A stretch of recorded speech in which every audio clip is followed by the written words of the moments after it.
All right, folks, welcome in to Pickaxe and Roll, brought to you by our good friends over at Superbook Sports. I'm your host, Ryan Blackburn at NBA Blackburn on Twitter, part of the Mile High Sports Podcast Network, and I am excited to chat about the Denver Nuggets. The final game of preseason is over with, it is done, and the Nuggets are now on to games that matter. That's an exciting thing. That's an exciting prospect for everybody I know. And it should be a good thing for this team. I am looking forward to it. Obviously, recording this offline once again, not doing it live. And obviously, this webcam is still a little bit different as well, but trying to make it work. So if you're on the audio side, hopefully nothing's different for you. Hopefully, I'm still putting out the same good product there. But if you're on the video side, this will get rectified in just a little bit here, hopefully to trying to fix this stuff today if you're listening to this on a Friday. So we will see what happens, but hoping everybody has a great week, hoping everybody has a great weekend on this Friday. And we get to chat about the Nuggets, and we're going to chat about them now. They win the final game of the preseason. They go 3-2 in the preseason. This final one against the Los Angeles Clippers, who didn't really play anybody of consequence. Final score 103-100. Nikola Jokić was great in this one, but so was Bones Hyland. And it was too bad that Bones rolled an ankle in that third quarter, because he was on pace for quite the evening. Already kind of started having quite the evening for sure. 24 minutes for Bones, 25 points, 7 rebounds, 6 assists. He was locking in for this game. The only things that he didn't do that great were 0 of 2 from 3 and then 5 of 8 from the line. But everything else, I thought he played really well against the Nuggets, and clearly this game mattered to him for sure. But for Denver, this was a nice tune-up game. This was a nice matchup for sure. First segment, we'll talk about this game. Second segment, we will talk about what I believe will be the rotation heading into opening night. And then the third segment, we will do kind of, is this team still the title favorite? Should they still be considered the title favorite? And if anything has changed in the preseason or not. But yeah, let's get into this one first and foremost. Nikola Jokić, we have to talk about him. All the starters really played a bunch of minutes tonight. 28 to 29 minutes for all of the starters except Hunter Tyson, who got the start in place of Michael Porter Jr. Tyson only played 21 minutes. He did not start the second half. Peyton Watson started the second half and got some good run with the starters there, and looked decent, looked okay. He looked like he could fill a role, but nothing, I think, too crazy. And it's interesting to see the way that Denver played, starting with Jokić, 25 points, 14 rebounds, 8 assists. That was a spectacular line. 9 of 15 from the field, 3 of 6 from 3, 4 of 5 from the line. This was a locked-in Jokić, and he played great defensively as well for the most part. Had a couple blow-bys, couple opportunities where an offensive rebound kind of fell into Ivica Zubac's lap against him, or whether it was a drive by Bones that kind of got around him or stuff. But for the most part, Jokić was great, and he just looks like the best player in the world right now.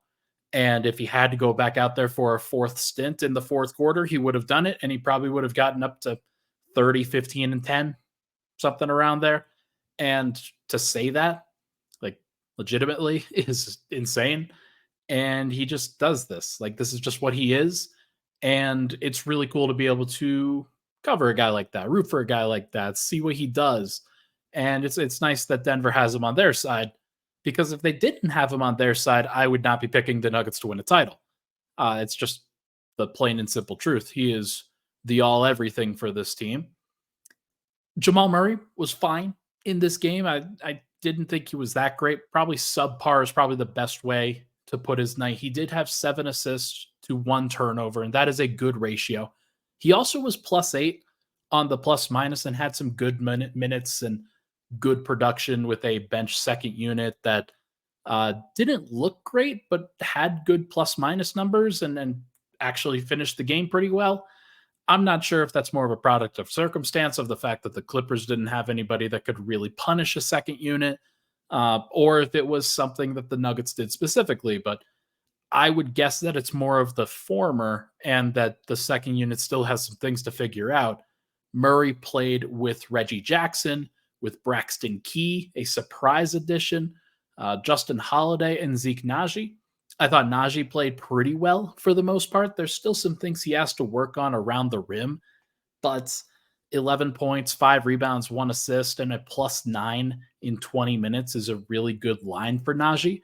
And 7 of 8 from the free throw line. He is now 23 of 28 from the line for the entire preseason. And that's a great number. That is a fantastic number, actually, where you're not necessarily expecting something like that from him. He is a career 65% free throw shooter, and he's not necessarily the most aggressive and tenacious and physical player. So, him being able to get into spots where he can take and then make the free throws makes him a far more valuable player than he was. So, hopefully, he can continue that going forward. KCP thought he had some great moments on both ends of the floor tonight. 13 points, 6 of 9 from the field, 1 of 3 from three, 3 steals, and jumped a lot of passing lanes. There was one that he read so perfectly that he overran the pass and nearly missed the steal. Ultimately did collect it, but it was so funny. Like the pass was made and the passer already knew that it was getting stolen and kind of flipped the pass a little bit later, and KCP picked it off, but just barely because he overran it. So he is locked in. He looks good. Aaron Gordon lobbing the ball up and catching lobs to the Nuggets guys. And he caught multiple lobs tonight, one from Murray and one from Jokic. And he just looks pretty good. He blocked Bones Hyland, I'm pretty sure, twice in this game and just looked like the all around force that he needs to be. So good stuff from AG. And then a couple of other guys off the bench, I guess. Reggie Jackson was fine tonight, but this was another night where it's not really passing the ball and creating shots for other people. 7 points, 3 rebounds, 0 assists, 2 turnovers in his 17 minutes. He shared the floor with Murray a little bit, but he's also out there with Jokic and the starters at times, especially when Murray's staggering in that first half. And Reggie was the first guy off the bench, replacing Murray in the rotation.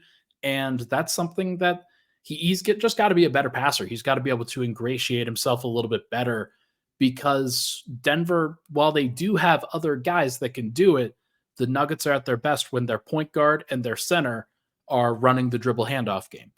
And if Reggie is struggling to do that, shot 3 of 9 tonight, then that's at least a minor concern. I would say that in general, the Nuggets are still trying to figure out their rotations, obviously. I'll talk about that in the second segment just a little bit, in just a little bit. But what I would say more is that the bench power forward spot is still up for grabs between Hunter Tyson, Peyton Watson, and Braxton Key. That's one that I'm watching out for. And tonight, you saw Hunter Tyson get the start at small forward and basically be that tall shooter. But he had played off the bench for the entire preseason. We've seen him in that role before, and he was fine. There are good things and there are bad things about Hunter Tyson being out there. Defensively, he's going to get taken advantage of because of his athleticism, but he is a capable three-point shooter and spacer and can rebound a little bit more than some of the other guys. Grabbed 5 rebounds in 21 minutes tonight. Braxton Key, his plus minus is pretty good throughout the preseason. I do think that there are some things that he adds to the group, a little bit more dynamic athleticism and strength than somebody like Hunter Tyson or Peyton Watson. Maybe not dynamic athleticism because Peyton Watson can get up there, but the strength factor and the stability factor that comes with being actually a forward as opposed to a wing, he's got that better than Watson. And Watson, for all that he has done and accomplished so far, he's still trying to figure some things out. Plus 15 in 21 minutes tonight, and like the majority of that good stint was with the starters. So I will see what happens. Like I think he could overlap with some starter minutes and be pretty good, but then again, so can everybody. So I'm not sure what his ultimate role is going to be. Didn't necessarily do anything too spectacular tonight. The one putback dunk that he had was the only basket that he had. He was 0 of 5 otherwise, had a turnover, and just kind of played a little bit tentative here or there, or he wasn't, or he was too aggressive in some situations and didn't really read the floor that well. So he's got a long way to go. And Denver, like they're starting games in a few days, so gonna need somebody to step up there. Justin Holiday bounced back a little bit with his shot. That was good to see. 8 points, 3 of 6 from the field, 2 of 4 from three, 4 rebounds, 2 assists, 1 steal, and that's the better version of Justin Holiday. But it took him a while to get there. Hopefully he's back. Hopefully he's ready to go, and the Nuggets can kind of take that into account in the future. We will see what happens. Then last guy, I guess, in the rotation here, Jalen Pickett, only 7 minutes tonight, and they were basically the final 7 minutes of the game, if I'm not mistaken. Let me check that actually. Yeah, final 7 minutes of the game. So he does not look like he has a case for the rotation at this point. And he's not ready. Like, it's going to take him a little bit. I totally get that. But there are still some things that he's got to figure out. He did hit a three, and maybe just more reps as a 3-point shooter is going to help him. But at this point, I don't think he can be accounted for as a rotation option. He's going to need some seasoning in the G League and maybe some time to just get adjusted to what's going on here.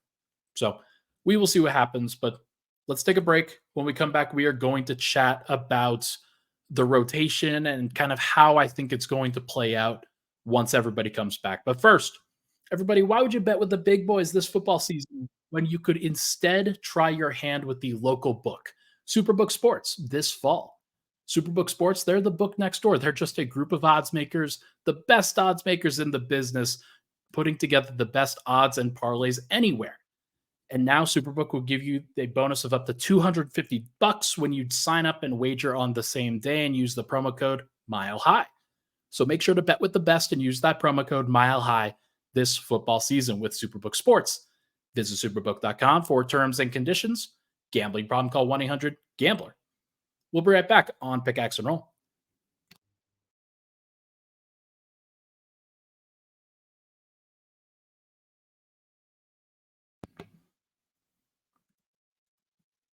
And we're back.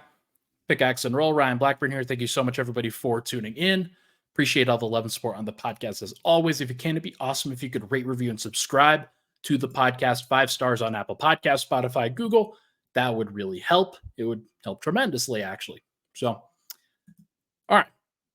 Let's get into the second segment here. These are stats and kind of rotation predictions that I wanted to kind of throw your way. Who is in the rotation? Who is out of the rotation? Because 2 players that we expect to play a major role for the Nuggets this year, Michael Porter Jr. and Christian Braun, they played 0 minutes in the preseason. They should be ready to go when the regular season comes around, but in those situations, Michael Malone has been generally pretty cautious. The Nuggets have been pretty cautious about throwing guys immediately into the fire. So I'm not expecting major minutes from Michael Porter, not expecting major minutes from Christian Braun. While those guys would be ready for a regular season rotation spot, I think that they're probably going to be eased in. So I'll say like 25 minutes for Michael Porter and 15 minutes for Christian Braun would be my expectation in that first game. So that's going to leave some openings. It's going to leave some gaps in the rotation and what Denver needs to fill. Their starters are all basically going to play 30 minutes outside of MPJ, and it could involve Jamal Murray staggering, kind of like what he did tonight.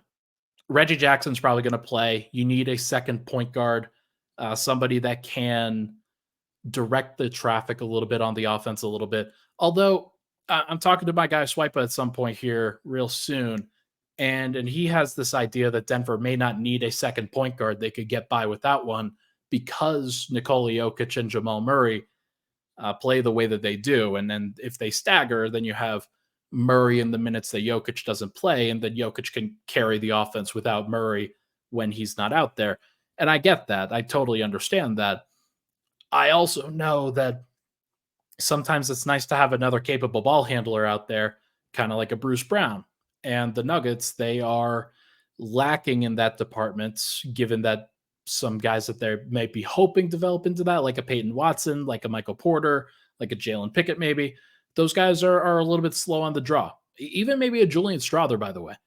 Um, so Reggie Jackson kind of has to be out there in a lot of ways, and that's a that's part of a good problem to have, I guess, for Denver. That if that's the worst kind of area of their rotation, or like the most questionable area of their rotation, the rotation's pretty good, but I still have some question marks. So I'm going to share right now the final preseason plus minus totals for all of the Nuggets roster guys. This does not include Christian Brown and Michael Porter, but I think it includes everybody else if I'm not mistaken. So here we go. Aaron Gordon plus 24, Jamal Murray plus 24, Jokic plus 18, KCP plus 16. Those are your four starters outside of Porter. That's not a surprise. The next highest guy is Zeke Naji, and I wasn't really expecting that. I thought that he had some not necessarily great moments throughout this preseason. I think him going up against Andre Drummond was a pretty tough matchup, and then he didn't look great in this last Clippers preseason game, in my opinion. But the plus minus is the plus minus. And if Denver's getting positive contributions from everybody across the board in their rotation, they're going to win a lot of games. It's going to be hard to stop them. So just keep that in mind. The next guy is Braxton Key at plus 11. And he's the only other guy double digit plus minus. And part of that was, hey, play some garbage time. Sometimes it goes one direction or the other. And this time it went Denver's way. And this is still a small sample size that things can be adjusted. But the Nuggets have played decent basketball with Braxton Key on the floor. That's interesting. Hunter Tyson plus 4. He did have some overlap with the starters in this last game, but who knows? Maybe he's a guy that they could get by with. Julian Strawther plus 3. He's obviously shown out in a big way this preseason. I'd be shocked if he wasn't at least a top option for Denver's final couple of rotation spots in the regular season. Jay Huff was a plus 2 in brief time. Jalen Pickett a 0 in brief time, like net neutral. Justin Holiday a minus 5, which I think is interesting given that he has started basically 4 games, I think, for Denver. And that is a lot of games. Like he's played 5, I'm pretty sure. And in 4 of them, he's been a starter. So being a minus 5 in that situation isn't great. Peyton Watson minus 11. Reggie Jackson minus 14, and then DeAndre Jordan rounds out the crew with minus 31. And that DeAndre Jordan number is minus 31 in about 38 minutes, by the way. So the minutes with DeAndre on the floor have not been very good. And I think that is a fair assessment when trying to break down the Zeke Naji versus DeAndre Jordan minutes in the regular season, where a lot of people will be frustrated with Zeke at the lack of rebounding or size in the interior. But sometimes when you put out a guy that has more of that, but is just a worse player, then it actually still affects things in a negative way. So I think that Zeke should be the guy as the backup center. I think that he's kind of separated himself here. He's played pretty well, 23 of 28 from the free throw line, as I mentioned. And he allows Denver to play this switching style, which should benefit them. And benefits them because a lot of their perimeter guys aren't necessarily the best, like, stay in front of players. So if they aren't the best isolation and pick and roll guys that stay attached to their man, I'm thinking of Reggie. They give Jamal sometimes, and I think Julian Strawther would be a guy who struggles with this too. I like the idea of Christian Brown and Peyton Watson and Zeke Naji and even Julian Strawther switching screens and fighting for position, and Christian would help on the glass and things like that. So Denver's going to have to do a good job there, but I do think that it's a good thing that Zeke is playing the way that he is, because he has now, I think, like this game, I think has separated him as the option that Denver has to go with at the 5. I think that that's one key factor. If Christian Brown is set to play, then the other key factor is trying to figure out what to do with Julian Strawther and what to do with Reggie Jackson, because that might be the key decision at that point. If you think that Christian Brown is going to be your backup 6th man, if or your sixth man, if you think that Zeke Naji is going to be your backup center, those are pretty much penciled in. Then what do you do with the rest of the group? If you think that Jamal Murray is staggering, do you need Reggie Jackson on the floor? Probably not. But it's also early in the season. It's also Michael Malone. And I think that he is going to default to the veterans. I think that Justin Holiday potentially is another guy that he defaults to instead of going to a Peyton Watson or a Hunter Tyson. And when you account for that, that's a pretty interesting dilemma that he's in because I think that Holiday, despite the fact that he shot a little bit better today, that he had some good options as a defensive player, like he had some good plays, is what I mean. I'm not sure that he gives you the best chance to win with that second unit. I just don't know. And if that's the case, then maybe going with the younger guy to see if they could develop into a player that can help you, maybe that makes sense. It also probably doesn't make sense for opening night to go with the younger guy. You probably just go with the veteran on a ring night and you try to make it work. So if I had to guess, I am going to predict that Michael Malone goes with the starters, and then the primary rotation that he makes is staggering Jamal Murray with the second unit once again. And then if the Lakers, for example, if they stagger LeBron a little bit, then I think that they will, like the Nuggets will go with Aaron Gordon to try to match up with his minutes as much as possible. And they'll play Gordon with the second unit. He'll be a defensive option. Zeke Naji will be the backup five next to him. And they will play Christian Brown and either Reggie Jackson or Justin Holiday next to those guys in that primary unit. That would be my guess for opening night. And then throughout the regular season, they're going to figure out what to do with that four because I don't think that they're going to stagger Gordon a ton. I think they're going to try to keep his minutes load down if it's a matchup thing and they need somebody with more size and more physicality, then they're either going to have to go to Gordon or they're going to go to Braxton Key. Like that's kind of a surprising one there, but I think he might be an option. I think he might be an option for them to go to. He has enough of an offensive game that I think he can hold up a little bit, but he's just more physical and more solid than Watson right now. And I think that makes a difference for this particular matchup. So, going to be fascinating to track this throughout the year. But if I had to predict it as of this moment, I will say that Denver plays, I'll say they play 10 guys on opening night.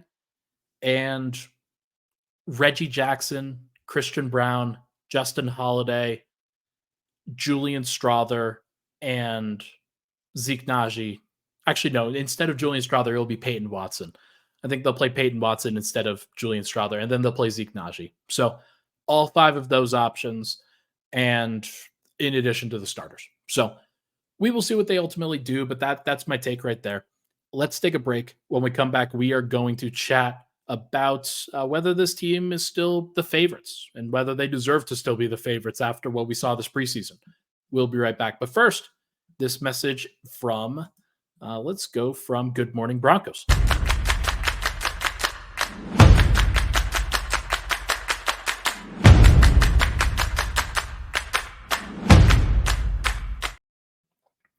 Good Morning Broncos releases every Monday through Friday at 9 a.m. on the Mile High Sports YouTube channel. Make sure to go check that out. Cody Rourke does fantastic work. If you're listening to this podcast, if you're on YouTube, then you might see that this releases at 6 a.m. on Friday, and that's when it will come out. That's when it will be available, and that should be a good thing for leading into Good Morning Broncos. So should be fun. Very excited to see what Cody's got cooking for this particular week and what the Nuggets can do or what the Broncos can do going forward. And if they ultimately trade Russell Wilson, that should be fascinating. But we will see. I don't know if you can hear this, but the cat is now outside the door as I record this podcast. So fantastic work. Thank you. I really appreciate that. All right, let's wrap this up by talking about the Nuggets and their chances of repeating for a title. I think that there are some interesting teams out there this year. there are some interesting teams. I think the Suns and the way that they ultimately play around Kevin Durant, Devin Booker, Bradley Beal, I think that's going to be fascinating to track throughout the season. I think that the Lakers and the way that they play around LeBron and AD and Austin Reeves will be fascinating to track throughout the year. Uh, just for posterity's sake, the Suns and the Lakers played tonight, and they basically played each other to a standstill in the first half, and then the Suns ran away with it in the second half. Their bench just absolutely decimated the Lakers bench for whatever reason. And no Cam Reddish and Colin Castleton and Max Christie might actually play. But Christian Wood was a minus 35 in 15 minutes. Let me repeat that. Christian Wood was a minus 35 in 15 minutes. Rui Hachimura was a minus 30 in 19 minutes for the Lakers. And that's against the Suns bench. That's not against anybody special. So I think it's fair to have questions about both teams and their depth. The Lakers, especially, they were only missing. They missed Jared Vanderbilt tonight. They missed Gabe Vincent. Those guys would obviously help.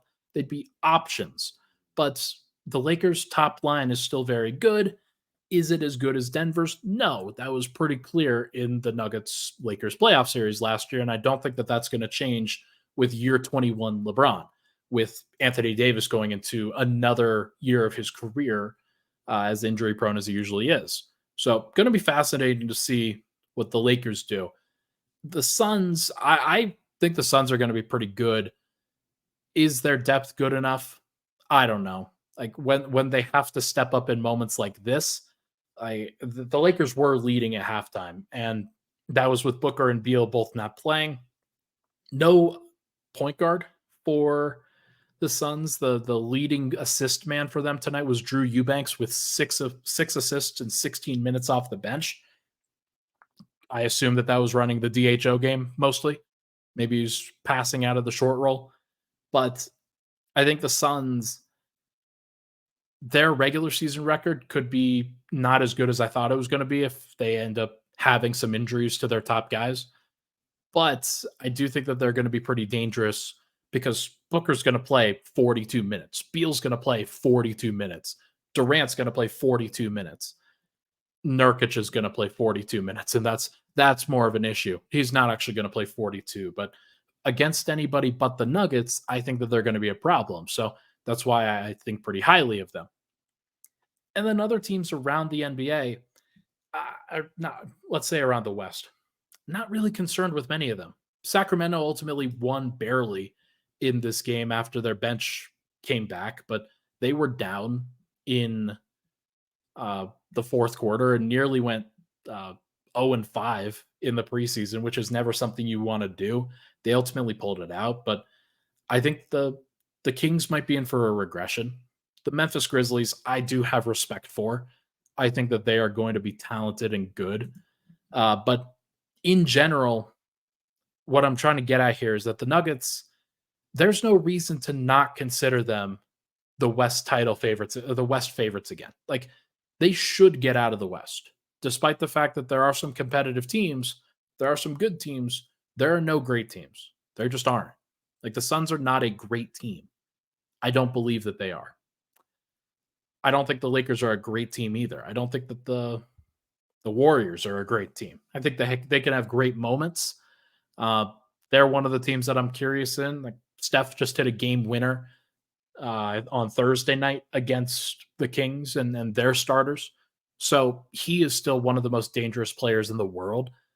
Is the rest of their roster? No, of course not. So still trying to figure out what that means and what that means for this particular season. But in the West, I don't think that there is a team that should challenge the Nuggets seriously. Like, with the way that Jokic is playing, with the way that Murray elevates, and then the depth that the Nuggets have in their starting unit, and then finding different options in their second unit, I think that they'll be just fine. They're going to have to find a Julian Strawther as somebody who could really stand out in their second unit. They might have to trade for a backup point guard. They might have to trade for a backup big man. They might even have to trade it for like a backup 4, somebody who can just be a 6'8", 6'9" dude that's a little bit more stable than some of the options that they have. But they have the flexibility to do that. And I think that their team's going to be just fine. Like this Nuggets team's going to be just fine. In the East, we're going to find out about Boston and Milwaukee. They're going to have to face each other. So the Nuggets would only have to face one of them if they ultimately got to the NBA Finals. But the Celtics look pretty good. Their starting lineup played tonight against the Charlotte Hornets starting lineup, and the Celtics demolished the Hornets in 3 quarters, basically. They all played 23 minutes. Tatum, Porzingis, Holiday, White, Brown, and their plus minuses look very strong. That is going to be a good team. That is going to be a very interesting team, and they have so much talent all the way around that you can account for. Like you have to guard everybody, and you have to worry about everybody defending you. That's a potential issue. Now, Denver is going to be fine scoring on them. Porzingis will be like a help side guy, while Horford will be the main guy guarding Jokic for the most part. But Jokic will be fine with that. That's not going to be an issue for him. Now, what could be an issue is with the Bucks, where you could have Brook Lopez as the main defender on Jokic, and then Giannis as the weak side roamer. But the lack of size that the Bucks have in the rest of their starting unit, like Dame, Pat Connaughton, and Chris Middleton is big, but like he's not super physically imposing. I think that Denver is going to be fine scoring on them too, and Murray is going to go off against a team like the Bucks because they don't have Drew Holiday. The Celtics do, and that's a element that I think the Nuggets should at least be wary of. Maybe I'm not concerned by yet because they have to get there first, but like that's at least something to think about at the end of the road, is the way that this team would match up with the Celtics, would match up with the Bucks. And having a bunch of wings that are dynamic and capable, which Denver does, that's important. Having Jokic, having Murray, that's obviously important too. I wonder what they need against the Celtics and Bucks specifically to ensure that they are the title favorites. But the fact is that if nobody can match up with them in the West, and you feel very good about their pathway through the West, and I still do. I don't think anything that I've seen so far has really changed my opinion on that. Nothing I've heard from anybody has really changed my opinion. I watched Yusuf Nurkic really struggle against the Lakers tonight. Watched the Lakers in their second unit really struggle against the Suns' second unit. So that's a problem. I think that Denver's going to be okay in the West. How they match up with the Celtics, how they match up with the Bucks is going to be fascinating. But the fact that they can get through that West pretty straightforward, I think that they should be the favorites. They have the easier path, whether people want to agree with it or not. Yes, there are some really good teams in the Western Conference, probably a larger amount of good teams, but the East has 2 great teams in the Celtics and the Bucks, in my opinion. And they will beat up on each other. And one of those teams is not making it. So, going to be fascinating. I'm curious to see what ultimately happens, but I do think that the Nuggets are still the title favorites. I think it's fair to call them title favorites. And even though there hasn't been a title repeat since the Warriors, would any team remind you of the Warriors more than the Nuggets with the way that they play and the style that they have, and Jokic as a transformative superstar in the way that Steph Curry is? No, it's certainly like everybody should be reminded of that. Also, you could call Tim Duncan or LeBron or any of those guys as transformative superstars, the way that Jokic is. And there's just nobody in the NBA today that can match that from a all-around perspective of what Jokic actually does to the game. And I think that that's a really, really important point when talking about title favorites. The best player often wins a series, and the Nuggets will have that in every series they play. So we will see what happens. But for now, folks, that is going to do it for this episode of Pickaxe and Roll, brought to you by our good friends over at Superman Sports. Thank you so much, everybody, for tuning into the show. I appreciate all the support on the podcast. As always, make sure to hit that like and subscribe button. That would really help us out.